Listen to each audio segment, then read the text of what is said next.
Good Monday. Welcome to the Sean Spicer Show. What a great weekend it was, but we come back to a ton of drama in Washington, D.C. We ended the week with one candidate for Speaker, and we're starting this week with 9 candidates for Speaker of the House. If you didn't follow the drama on Friday, oh my gosh, I can't believe what happened in such a short amount of time. But we went from Jim Jordan going for a third try to Jim Jordan dropping out. 9 candidates putting their name forward for what will be a meeting tonight in the House Republican Conference, where they're going to have a candidate forum again to try to unify around someone that can get 9 votes. One of those candidates, Dan Meuser of Pennsylvania, is going to join us here today to tell us why he thinks he's the best candidate moving forward. And literally, as this show wraps up, they will be going into the House Republican Conference for this candidate forum. We're going to get to hear his pitch before the members do. You'll get to decide if he's one of those candidates should advance forward. Potential votes tomorrow, so this could go quick. Also, Mike Davis from the Article 3 Project. We're seeing a lot of issues trying to keep Trump off the ballot, trying to indict Trump, trying to get Trump. Mike Davis with the Article 3 Project is going to be here today and lay out all of the issues that are facing Donald Trump, from the 14th Amendment to these indictments, these 4 indictments. He's going to tell us what sticks, what doesn't, and why. He is someone that you're going to want to hear from and understand. So, plus, Virginia is on the ballot. All Virginians were racing towards. Why does that matter to the rest of the country? I'm going to tell you why. I've got a brand new op-ed out. I'm going to explain it all. So much to get to on this Monday. Let's get into it.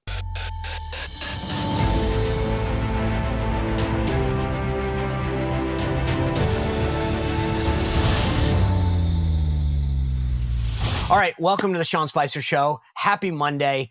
So much to get into today. Let me just start with Virginia. I've got a brand new op-ed out in the Hill. The link is on there if you want. You can go see it on my Twitter page. I linked to it. I've got it in the links to the show all over the place. Or if you go to SeanSpicer.com, you can check it out. But let me surmise it for you right here. You may remember in Virginia in 2021, Terry McAuliffe, who had been governor of Virginia. We limit our governors to 1 term in Virginia, which is a whole nother story that I can't get into now, but it's silly and we keep trying to change it. So Terry McAuliffe was going to run again. He had been governor. He sat out a term and then he was going to run again, which is totally permitted. He was running against a guy named Glenn Youngkin, who had been a private equity investor, very successful. And everyone thought this was Terry McAuliffe to run against. People were doom and gloom in Virginia. We were going to get wiped out and everything was going to be horrible. Well, if you remember, Terry McAuliffe made this huge gaffe, and he said that parents really shouldn't be involved in their kids' education. Boom. Firestorm lights off. Republicans go on the ascent. Not only does Glenn Youngkin take this race for governor, but Winsome Sears becomes lieutenant governor and Jason Miyares becomes attorney general. A full sweep in Virginia that we hadn't seen in decades, right? And the House of Delegates is in the Republicans' column. Glenn Youngkin is a little stymied because the Senate chamber doesn't go. But here was the point. In 2021, Republicans were on the ascent. They took the Democrats' gaffe and drove a truck through it, talked about issues, both education, parents' rights, and economic issues, and made them into things that resonated with voters, things that people voted on, talked about where their kids could go to school, what the kids were learning, talked about economic issues that face so many Virginia families and individuals and businesses, and put Democrats on defense because of their stupid gaffes and, frankly, their stupid policies. And it worked, right? So here's the question. Why aren't we using that playbook again in 2023? The House of Delegates, as I said, is barely controlled by Republicans. The state Senate barely controlled by Democrats. If Glenn Youngkin, as governor, wants to get anything done, he needs to hold the House of Delegates and retake the state Senate. But if you live in Virginia, as I do, every ad, it's cookie cutter ad. And this is the nut of what I wrote in this op-ed. Every ad is all about MAGA extremists taking your right to have an abortion away. Your right to choose. Literally, it doesn't matter what race and where you are in the Commonwealth of Virginia. That's what Democrats, they've poll tested it. They know what works. And what are Republicans doing? They're sitting around in the fetal position going, oh, I don't want to talk about this. And they're debating a 15-week ban versus a 9-week ban. What? Here's the deal. Democrats, just like in 2021 when Terry McAuliffe gave us a gift, have a huge gift. The former governor of Virginia, Ralph Northam, was a doctor. And he went on radio, WTOP, in the DC area and talked about when the baby is born. Let me see if I can pull this up right now. He says, the infant would be delivered. Okay, therefore, it is a baby. The infant would be kept comfortable. This is a quote. The infant would be resuscitated if that's what the mother and father desired. And then a discussion would ensue between the physicians and the mother. That's not abortion. That's murder. That is murder. A baby has now been born. Resuscitate it, keep it alive, and then a discussion ensues? Why aren't Republicans on offense? I don't understand this. The quote is right there. We have the audio of it. Anyway, I make the case in this article that Republicans on these issues need to be on offense, not defense. We should be making every Democrat answer to this. What is your position? Do you support abortion up until, and even in the case of this, after the moment of conception, of birth? We shouldn't be on defense. We should be on offense. So anyway, I put that out there because some Republicans are taking this advice. Some aren't. But the reality is Republicans have got to stop playing prevent defense and go on offense, because it's the difference between winning and losing, not just Virginia, but I think that Virginia Democrats are showing a blueprint that Democrats will therefore run on going forward. So that's my first thing today. Second, we're going to talk to Dan Meuser about this in a second. This speaker's race, 9 candidates in, some great folks. It is a big list. You've got Majority Whip Tom Emmer of Minnesota, Vice Conference of the House Conference Mike Johnson, Kevin Hern, who was just on the show, the chairman of the Republican Study Committee from Oklahoma, Byron Donalds, Austin Scott, Jack Bergman, Pete Sessions, Gary Palmer, and Dan Meuser, all announcing they want to run for speaker. Dan Meuser is about to join us. We need to know what he's going to put forward and what the rest of these guys are going to put forward. It is a big deal. All right, I don't know about you, but this weekend I had a little downtime, created myself a little Halloween playlist on Netflix.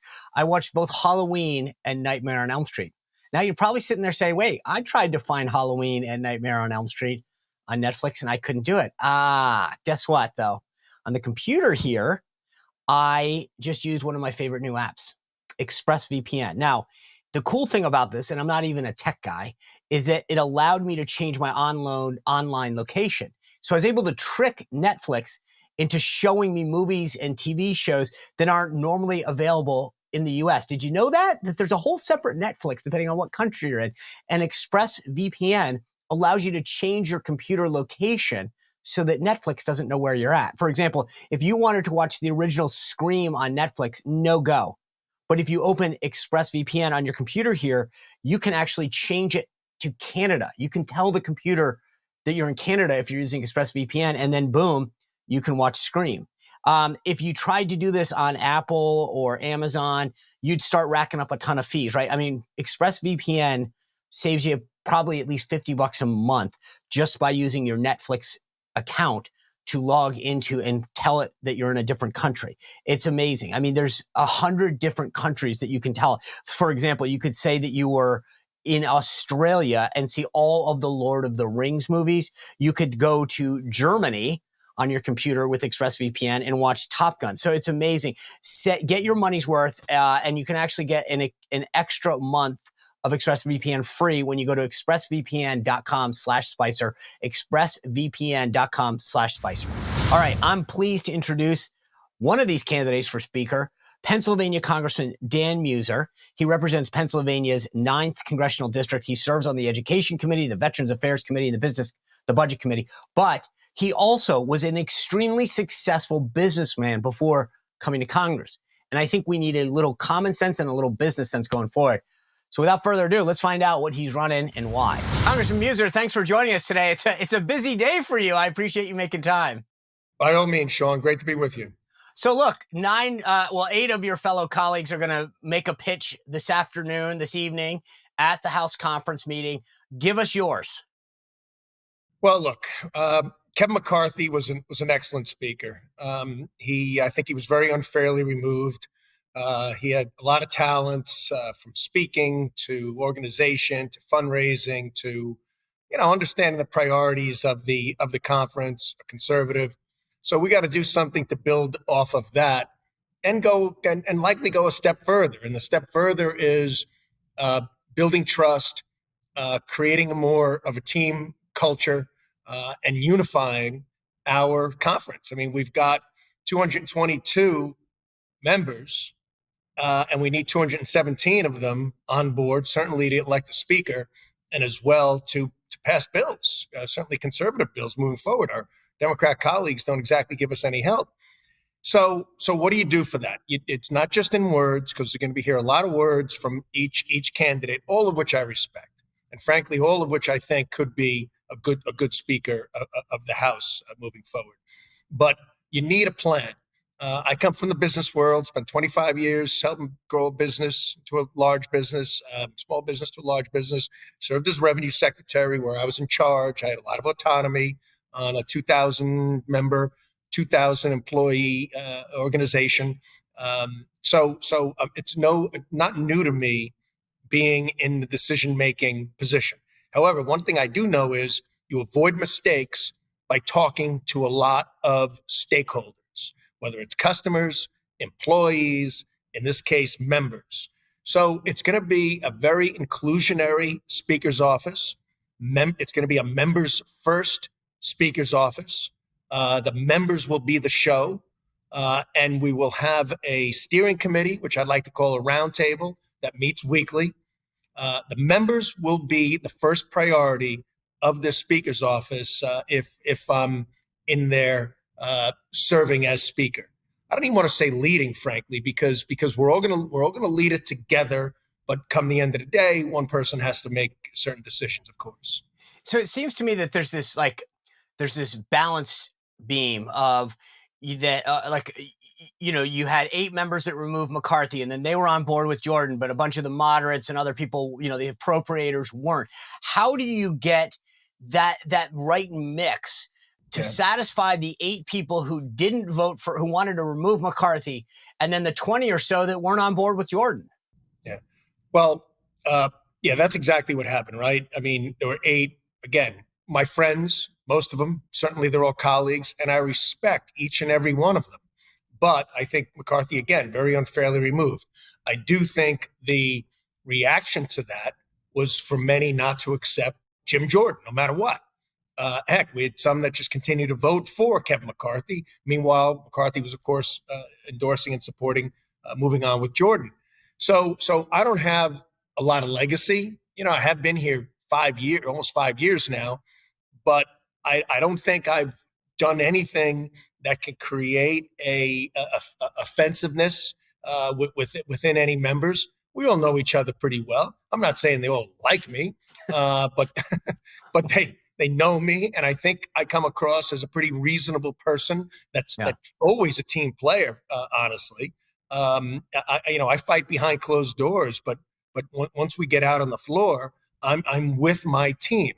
So if we create a real high level of inclusion, if we have all members, including that 8, that help author, that have ownership, that feel a responsibility for our priorities, our policies, our legislation, they have their fingerprints on it, they tend to support things and appreciate team play when they're involved in what the game plan is. And to me, that's actually the most important thing the next speaker can do. And it comes from mutual respect. From there, we build trust. And let's face it, Sean, something else is important here. We can't over-promise and under-deliver. Right. In the business world, you do it the other way around. You under-promise and over-deliver. You exceed expectations. Without having the White House or the Senate, we gotta keep expectations in check within our conference, but also with the American people. And that's why it's crucial. Frankly, we reelect Donald Trump and put him back in the White House and move this catastrophe of the Biden White House out. You know what? It was a long weekend. I'm driving around with the kids. And so you know how I start off on Monday morning? You guessed it, with Morning Kick. Listen, there's something extra that sometimes you need to get your morning going, to get your week started off right. I have found it in Morning Kick. It's something that Chuck Norris developed. He started putting together all of these healthy supplements, and he finally found 10 supplements that he put in one daily drink. The results are amazing. It's got probiotics, prebiotics, superfoods, and it tastes great. I use the strawberry lemonade. It tastes amazing. Cold water, mix it all in. Boom, there you go. Extra energy, mental clarity, digestive issues. You know what I'm talking about. I love it. It tastes great and you feel great after trying it. Now, not everyone's going to look like Chuck Norris, but this is one way that we can work towards that goal, all of us together. So if you go to mymorningkick.com/Spicer, mymorningkick.com, you can be just like Chuck Norris and I and check it out. So since you brought him up, let me ask you this. I think that President Trump is going to be a big player in this. Have you reached out to Trump or his team? What, if anything, have they said to you? Yes, I am in somewhat regular touch with President Trump as well as his team. I am helping lead his campaign in Pennsylvania. That's crucial. It's a significant commitment I've made, and it's significant to saving America, to the future of our country. So, and he's always got great advice. You know that. His instincts, his reactions have been very helpful, and he's saying, hey, crowded field, you're a great guy. Good luck. Not necessarily overly supportive, but certainly supportive. Look, we'd have a great working relationship. But I don't see him necessarily weighing in at this point in time. But he may. Because his opinion matters. He's the leader of our party, I think. Right, and I do. I think it actually will matter. And I think, obviously, that's a good sign because at least the rumblings are that there are at least one or potentially two candidates that he doesn't want. So that bodes well for you. Yeah. Walk me through the strategy, if you will, right? So as far as I can tell, there's a meeting tonight of the conference. 9 candidates are going to give their pitch. You guys will vote. And then at least tentatively, there's going to be another vote tomorrow. The problem hasn't been getting a majority of the conference. Scalise had a majority of the conference. Jim Jordan had a majority of the conference. Heck, Kevin McCarthy had a majority of the conference. The issue has been getting to 217. So walk me through the strategy of, is this just an attrition thing tonight where it's like, hey, I'm going to try to make it to round 2, to round 3, to take to the majority. And then how do you get to 217? Yeah. I think it is an attrition thing, right? We'll have 9 of us. We give our pitches. We do some Q&A. Tomorrow, the voting begins, and who gets the least votes is out. And then is that an agreement that you all have that whoever is the bottom rung falls off, or is that what they should do? That is my understanding of it as communicated by our conference chair, Elise Stefanik.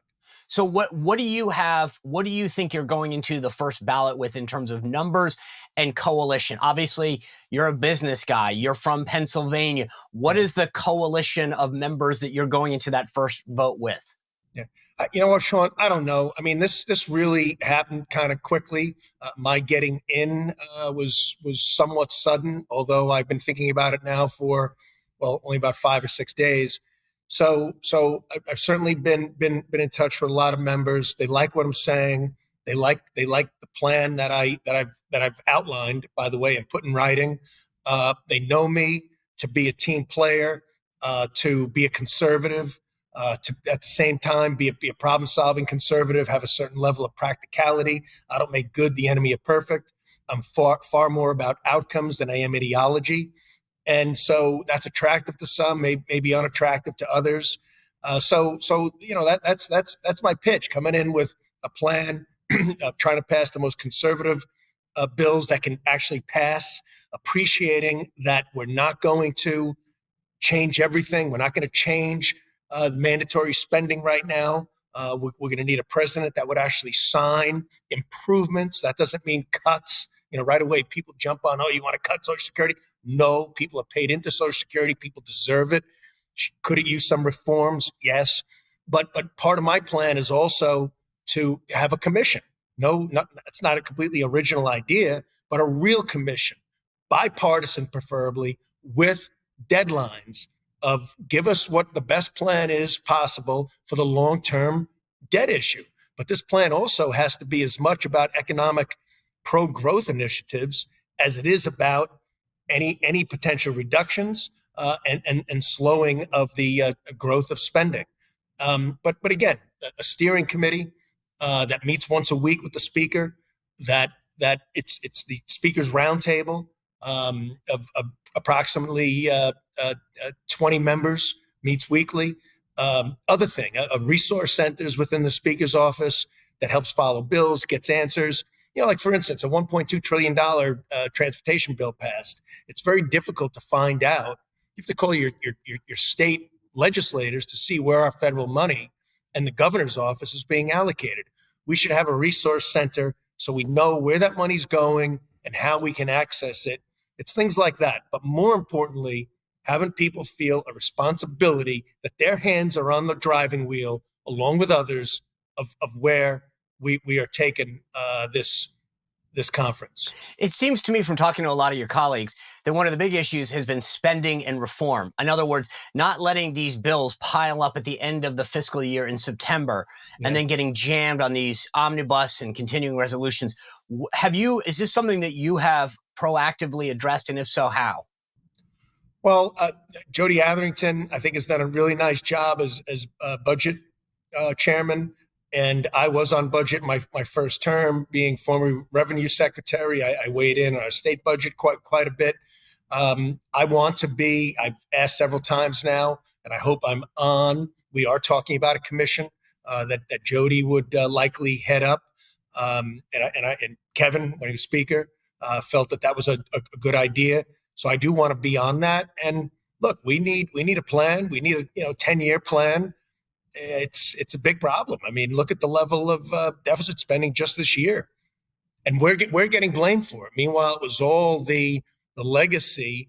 It was only a year ago, 2 years ago, spending of the Democrats, of Joe Biden, that's now going out, and thereby our deficit goes way up. You posted on Twitter a unity pledge. Explain what that is, who came up with that, and what that portends for going forward. Well, my understanding that came from conference, that came from Elise Stefanik, and perhaps Steve as well as majority leader. And it's a pledge stating that whomever is running, of the 9 of us that are running for speaker, that receives 50+1 in the conference, you will agree to support me being a candidate, and you will vote for on the floor. And I voted yes. Didn't take me long to think about that. I'm on board.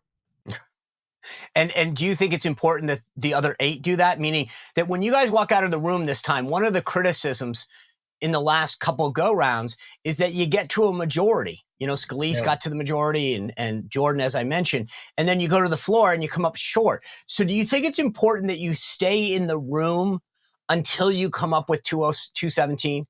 I do, right? I entirely do. So, you hear people saying, yeah, give them enough food. Don't even give us food. Just leave us in that room until we get 217. How about drink? You going to let water come in maybe? If it's up to me, no water either. No water either. It's interesting. There's a term that's been getting thrown around a lot in the last, 72 hours. Not that it hasn't been, but people keep calling people rhinos, Republican in name only. Now, when I started in politics, that meant somebody who ran as a Republican, but voted as a liberal, voted as a Democrat. So they weren't committed to the tenets of the Republican Party, fiscal responsibility, smaller government, lower taxes. Now it means anybody, it seems to me that it's anybody who doesn't vote for what certain people want, right? And right. What do you think about sort of some of the tactics and the name calling that's been going on? I think it's very damaging to us. My constituents hear these things about certain members, and they say to me, "We got to get rid of these rhinos." And meanwhile, they got a voting record. They're with us 96.5% of the time. And I explain sometimes, well, if you want to get rid of someone in a +1 Democrat seat, or a seat that Joe Biden won by 8%, it will be taken over by a Democrat that votes against us 100% of the time. So, but I think the difference to me is you're actually talking about substance and voting and policy. What I'm talking about is I'm looking at some of these people who've had this label attached to them, and I say they're voting 99% of the time. This isn't people in swing districts. These are people who are rock solid conservatives, but because they might not have backed Jim Jordan, they're being called a rhino. It's wrong. I mean, it's just it's misinformation, it's mislabeling, it's a mischaracterization, and the idea that we are, criticizing, destructively criticizing, not constructively criticizing our own party.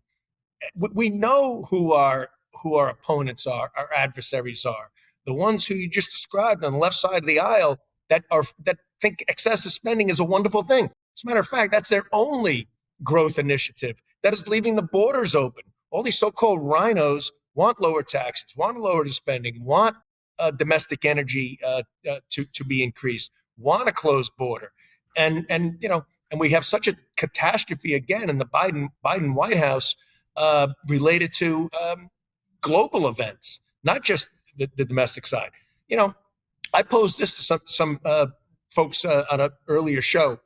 Name one thing that you could say is improved. Any policy initiative, anything from our economy to our national security to our public safety since Joe Biden's gotten into office. Yeah. They were stumped. And you know what? They were a Democrat. All right, guys, most of us know what it's like to be without power, sometimes for an hour, maybe a day, a couple days after a natural disaster, a hurricane, a windstorm, whatever. But now national security experts are warning that our power grid is more vulnerable than ever. And they've identified 9 key substations, which if attacked, they're saying we could lose power for months. That's why having your own solar power is more important than ever. So I recommend the Patriot Power Generator, which is a solar generator that you don't have to install in your house. It's portable. You can take it with you. You can use it inside your house. And it's powerful enough that if power goes out, we're talking your phones, your tablets, your computers, medical devices, even your refrigerator gets power. So if you go to 4patriots.com and use code SPICER, you get 10% off your first purchase. It's 4patriots.com, includes that Patriot Power Generator. You'll get that guarantee for a year, free shipping if it's over $97, and a portion of every sale is donated to charities that support veterans, right? That's great. So go to 4patriots.com, use code SPICER, 4patriots.com. You do not want to be without power in case something happens. One of the things, love him or hate him, that Kevin McCarthy did really well was raise a ton of money to help grow a majority on the Republican side in the House. You brought this up in your letter to your colleagues. Number 3 is fundraising. Promote inclusivity by involving more members in fundraising opportunity. If the speaker is fundraising in another member's district, that member could be included. I don't think that's the priority, with all due respect. I think the priority is you got to be raising the money, whether or not you're in that member's district or not. How do you plan to fill that hole that McCarthy is going to clearly leave? Yeah. Well, first of all, I'd ask for his assistance initially for contacts, for his skill and how he does it, because it costs to message, it costs to get our word out. So it's a very important part of it. And some people dissuaded me. They said, you shouldn't put that in there. No, it's a very important part of being speaker. Right. So learn the trait, learn the skill as well as possible. Dedicate all your time outside of member services and our time here. But outside of that, forget about any hobbies. That this is what you're going to be doing on weekends and in the evenings. But secondly, my point was that I want it to be more inclusionary. I want, rather than me as speaker coming back saying, hey, I got $10 million for our conference, right, I want to say, these guys were with me. They've got the relationships. They're going to continue to enhance that relationship. It was from their state. And again, Kevin did a remarkable job, but I just think this builds more team loyalty than the speaker being the one delivering the great news. I want the members to deliver such good news. So let me ask you just a personal question. You've seen the movie. The first movie was John Boehner. He stuck around for a while and people grew tired of him in the conference, threw him aside. Then Paul Ryan comes in, he gets thrown aside. Kevin McCarthy comes in, gets thrown aside. Why do you want this job? And what does your family say about it? Yeah.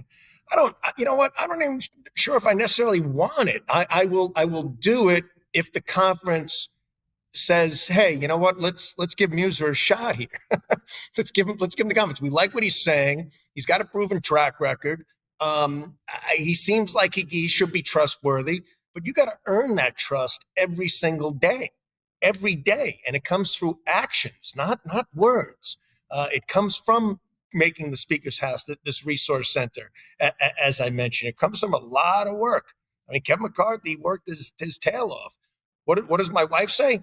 Well, my kids are grown, so they think it's kind of exciting. Okay. But my wife has no idea what we're about to get into.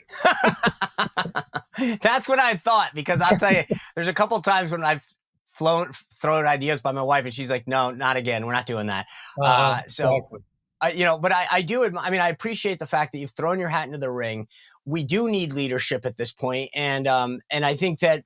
I mean, I as a lifelong Republican and someone who's worked in the House Republican Conference, I think we need to get our act together and move forward. There's issues, and I think we need to sort of address the spending and all the other issues there. And I just, so before we leave, what is the last thing? I mean, we're going to be we're airing right as this meeting's taking place. What do you want people out there to know to call their member of Congress and say, vote Meuser for Speaker?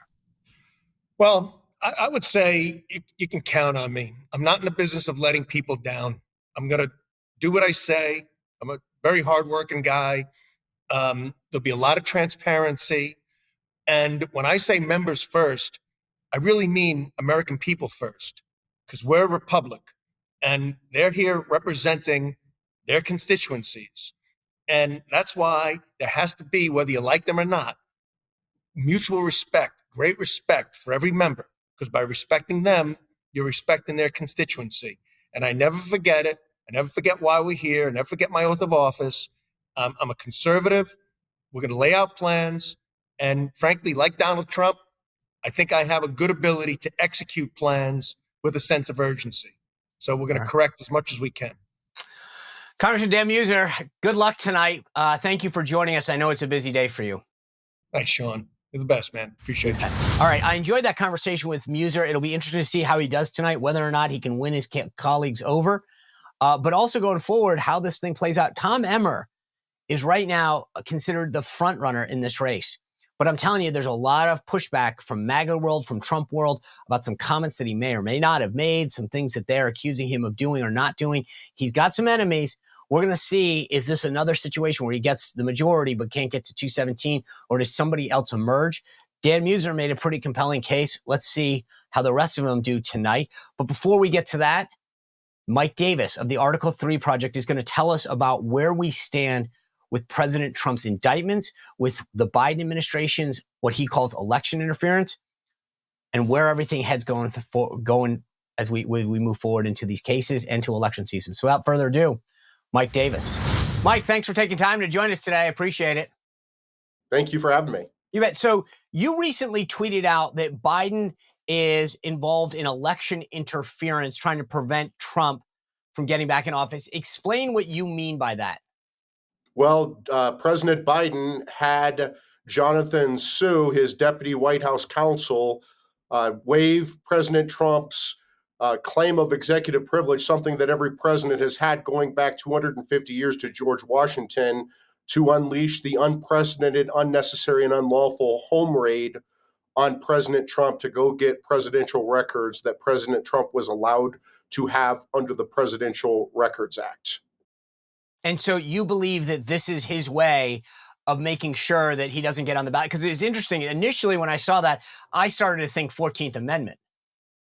Yeah, I mean, that's also part of their strategy. Look, they impeached President Trump twice for nonsense. They've indicted him 4 times for non-crimes, and you're seeing that this Democrat lawfare and election interference is actually backfiring on them. President Trump is becoming more popular. There are a lot of people who say that they may not necessarily like President Trump's rhetoric, but they're sure as hell not going to let Democrat prosecutors and Democrat judges and Democrat juries and Democrat hellholes like DC, New York, and Atlanta pick our next president. So the Democrats' next play is they're trying to use Section 3 of the 14th Amendment, passed after the Civil War, to disqualify Confederate sympathizers from taking federal office. That you saw after the Civil War, these Confederate sympathizers were winning the seats in the House of Representatives and undermining the post-Civil War Reconstruction efforts. And so they passed the 13th, 14th, and 15th Amendments, the post-Civil War amendments, and Section 3 of the 14th Amendment disqualifies people who took up arms against the United States, insurrection or rebellion. And that's what they're trying to use against President Trump. Do you think, like, just this weekend, there were several more polls that came out that showed President Trump's lead over President Biden growing? And we've now seen that both in the swing states and nationally. Do you think, let me ask it this way. How do you see the 14th Amendment play by the Democrats going down? Is it that they start in one state and then use that precedent? Is it that they just ask for the Supreme Court? I mean, how do you, as a lawyer, if you were on their side and said, here's how we could effectively try to implement this, how would you go about it? Well, they're doing it right now in Colorado. They're trying to get President Trump disqualified in Colorado, which has become a blue state. And so they can set a precedent where the Secretary of State or some state judge can just say, yeah, President Trump committed insurrection or rebellion, so therefore we're going to disqualify him from the ballot. And then they're going to use that precedent in swing states. Here's the problem, that there is already a case on point from 1869 that Samuel Chase, the Chief Justice, sat on this case, and that the ruling is very clear. If you want to disqualify under the 14th Amendment, Congress has to pass a statute related to insurrection or rebellion. You have to bring charges under that federal statute. You have to get a unanimous jury to find him guilty, a judge to convict, and it has to be upheld on appeal. And Congress has passed that statute. It's been on the books for many, many, many decades. And if the Biden administration wants to disqualify President Trump, they need to charge him under that statute, but they know they don't have evidence to charge him under that statute. So now they're going to have their Democrat and Trump deranged Republican officials around the country try to do this through fiat, whether it's the Secretary of State's fiat or some judicial fiat from some state judge. The Supreme Court's ultimately going to rule for Trump, but this is going to create chaos in our election system. So that I'm glad you brought it up that way, because I remember when that first indictment came down against President Trump, the indictment in New York by Alvin Bragg, the DA there. And I asked lawyers, I said, I don't understand this. It seems as though the statute of limitation has expired. It seems like this was a misdemeanor made into and they said, yes, but in the era of Trump, judges don't care anymore about what the law and precedent would be. Is there a concern that despite everything that you just laid out, that some judge in Colorado says, it's Trump, screw it, I'm just going to kick him off the ballot? Yeah, I mean, it sounds like this judge is heading down this path because this judge in Colorado has denied like 3 or 4 motions to dismiss based upon the proper interpretation of the 14th Amendment. And look, the Supreme Court, the appellate courts in Colorado, the Supreme Court in Colorado, it's all Democrat dominated now. So the Supreme Court is going to have to step up. That means that the Supreme Court, they have discretionary review. They don't have to take these cases. So these Republican appointed Supreme Court justices are going to have to put on their big boy pants and show a little bit of courage here with their lifetime appointments and their pay protection. They may actually have to do their jobs, and they may have to offend the Washington Post and the New York Times. But at the end of the day, the law is very clear. Yeah. I mean, again, I look at this as just from a layperson standpoint, and I don't understand. One last thing on this point, because I want to, is in the Constitution, it talks about all these federal officials. It doesn't actually mention the president. Yeah, I mean, that's another very good point, because is the president of the United States an officer of the United States? That needs to be resolved by the Supreme Court as well. But even if President Trump was an officer of the United States as the president of the United States, the 14th Amendment is very clear. Section 3 is very clear. Section 5 is very clear. The 14th Amendment is not self-executing. Under Section 5, Congress has to pass legislation to give the 14th Amendment effect, and you can't have some bozo Secretary of State in some blue state or some bozo judge in some blue state just decree that President Trump committed insurrection or rebellion and can't be on the ballots. Right. I want to switch gears and talk about these indictments that are coming down. Last week, in this Fulton County, Georgia case, you saw two individuals that had been indicted, Sidney Powell and then this Chesborough guy, a lawyer, also plead guilty. Explain why you think they pled guilty and how big of a deal or not that is. I think that they pled, and I haven't talked to either one of them, but I think they pled guilty because they understood if they didn't plead guilty to these misdemeanors with the promise of no jail time, their lives would be destroyed by this Fulton County DA, this Fani Willis, this deranged DA, and this Fulton County overwhelmingly Democrat jury pool. So I think that they just said, you know what, we're going to plead guilty to these nonsensical misdemeanors. And even though they're not guilty, they're going to plead guilty just to make this go away. I think it shows that Fani Willis's RICO conspiracy case against President Trump and all the co-defendants is utter garbage. It's utter nonsense. Sidney Powell is supposedly— Should he worry, though? Should Trump be worried about that? The thing that I find interesting, again, going back to my non-lawyer world here, is both of the people who pled guilty to these misdemeanors were his lawyers. And so how much can they actually say because of attorney-client privilege? Well, you don't remember, Sean, there's the Trump derangement exception to attorney-client privilege. There's the Trump derangement exception to every constitutional provision, every statute. The rule of law applies to everyone except for Trump. But so if you're Trump's team and you're sitting back watching these two people plead guilty and assuming, I agree with you, I think they jammed them and said, listen, you get convicted of one felony, you're going to jail. So, save yourself jail time, plead to these silly misdemeanors and a couple $1,000s in fines. I get that. There's, when you're staring down the barrel of jail time. But should President Trump worry about what they may or may not say? I don't think so, because no matter what they say about President Trump could not have committed a crime, period, full stop. It is not a crime to object to a presidential election. It's specifically allowed by the Electoral Count Act of 1887. If it were a crime to object to a presidential election, Democrats would be in prison for objecting to Republican wins in 1968, 2000, 2004, and 2016. It's also not a crime to twist arms politically. That's allowed by the First Amendment. And President Trump has been filing motions to dismiss on two key grounds. What he did as the president of the United States, including at the outer bounds of what he did as the president of the United States, is covered by presidential immunity, right? So that's number one. And alternatively, what he did as a private citizen is protected by the First Amendment. So this judge down in Georgia may not agree. This could be some Trump deranged Republican judge. But at the end of the day, both with Jack Smith's indictment in D.C. for January 6th, along with Fani Willis's indictment down in Fulton County, Georgia, for January 6th, they're both going to be dismissed by the Supreme Court at the end of the day under presidential immunity or the First Amendment. So let me just ask you this last question. Timeline-wise, I agree with your assessment that these guys are out to get him, both in D.C.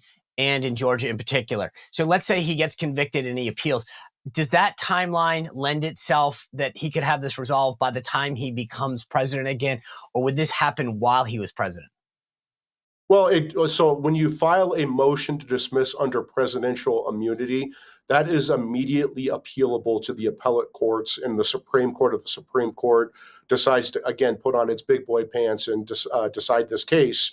The First Amendment issue doesn't have to stop the case. Presidential immunity stops these cases in their tracks until they're resolved by the appellate court. So I can see these trial court judges denying, like Tanya Chutkan is the Obama appointed DC judge who's looking at Jack Smith's case. There's a Jack Kemp appointed judge down in, Brian Kemp appointed judge down in Fulton County. So who knows how he's going to rule? But at the end of the day, the Supreme Court will ultimately have to take these cases because these cases are so much bigger than Donald Trump. This is about presidential powers and whether the president could be indicted, in federal court or a state court based upon exercising his presidential powers, including the outer perimeter of his presidential powers. They're alleging that President Trump ordered his vice president to not certify the election. Well, you can't do that as a private citizen. That's obviously in his presidential powers. Well, as you said, I hope the Supreme Court orders several pairs of big boy pants. They will need a lot of them based on the number of cases that are headed their way.